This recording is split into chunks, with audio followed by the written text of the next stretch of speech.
สวัสดีท่านผู้ชมที่เคารพต้อนรับท่านผู้ชมมาติดตามข่าวกีฬาสหพันธ์บานเตแห่งชาติลาวจัดกองประชุมใหญ่สมัยสามัญเพื่อสรุปผลงานการเคลื่อนไหวปี 2025 และทบทวนแผนการเคลื่อนไหวในปี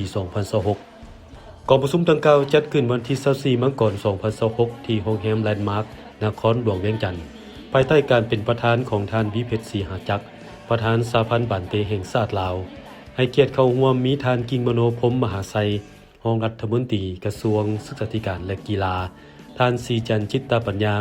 หัวหน้ากรมกีฬาระดับสูงพร้อมด้วยคณะบริหารงานสหพันธ์บานเตแห่งชาติตัวแทนจากสหพันธ์บานเตแขวงนครหลวงสโมสรบานเตในเป๊ปซี่ลาวลีก 1แขกถึกเชิญจากสหพันธ์บานเตสากลสหพันธ์บานเตอาซีสหพันธ์บานเตอาเซียนและสื่อมวลชนท่านวิเพชรศรีหาจักรได้กล่าวถึงความสำคัญของกองประชุมเพื่อรายงานการปฏิบัติเวียกงานการพัฒนาบานเตภายในปี 2025 ของสหพันธ์บานเตแห่งชาติและทบทวนคืนแผนการจัดตั้งปฏิบัติกิจกรรมพัฒนาบานเตในปี 2026 ซึ่งในปี 2025 สหพันธ์บานเตแห่งชาติได้สืบต่อเคลื่อนไหวและจัดตั้งปฏิบัติบรรดากิจกรรมต่างๆที่ถูกรับรองในกองประชุมใหญ่สมัยสามัญประจำปี 2024 และได้มีหลายหน้าเวียกอันพ้นเด่นเป็นต้นแมนได้มีการจัดการฝึกอบรมครูฝึกบานเตระดับโปรเป็นครั้งนิมิตโดยมีครูฝึกลาวเข้าร่วมพกฐานพร้อมนั้นได้ยกระดับสมาชิก AFC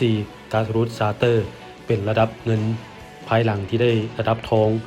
แต่ปี 2019 ก่อสร้างและบูรณะบรรดาพื้นฐานโครงลางกีฬาบานเต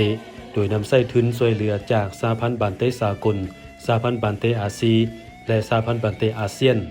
เพิ่มจำนวนสโมสรในการแข่งขันเป๊ปซี่ลาวลีก 1จาก 8 สโมสรในฤดูกาล 2024-2025 มาเป็น 10 สโมสรในฤดูกาล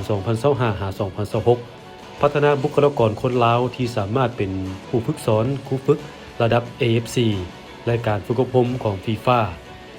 รวมไปถึงผู้ควบคุมการแข่งขันและกรรมการตัดสินระดับ AFC พิเศษได้รับรางวัลสหพันธ์บานเตดีเด่นประจำปี 2025 ของสหพันธ์บานเตอาซี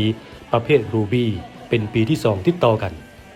ท่านวิเพชรศรีหาจักรได้ต่างหน้าให้คณะบริหารงานสหพันธ์บานเตแห่งชาติลาวแสดงความขอบใจอย่างสูงมายังทุกภาคส่วนที่ได้ให้การประกอบส่วนเฮ็ดให้เวียกงานการพัฒนากีฬาบานเตทั่วประเทศตลอดระยะเวลา1 ปีผ่านมาดำเนินไปด้วยผลสำเร็จ